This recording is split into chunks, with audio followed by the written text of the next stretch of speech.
ஓர் எண்ணின் 75% 75 கூட்டினால் முடிவு அதே எண். அந்த எண்ணை கண்டுபிடி. ஓகே, இப்ப என்ன பண்ணுவோம்? ஒரு எண்ணுக்கு என்னன்னு தெரியாது. 75% என்ன பண்ணும்?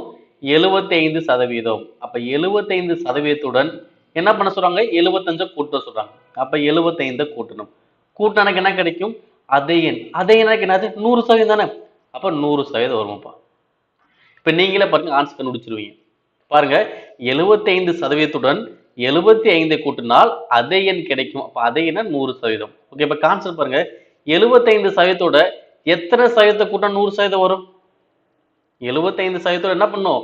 25% கூட்டினா எனக்கு என்ன கிடைக்கும்? 100% கிடைச்சிரும். அப்ப அந்த 25% எனக்கு எவ்வளவு? 75.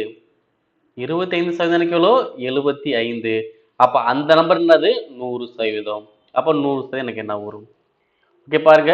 அப்ப 25ல இருந்து 3 பெருக்கினாலே 75 வருது. அப்ப அதே மாதிரி 100ல இருந்து என்ன பண்ணலாம்? 3 பெருக்கலாம். அப்ப ஆன்சர் வரும் 300.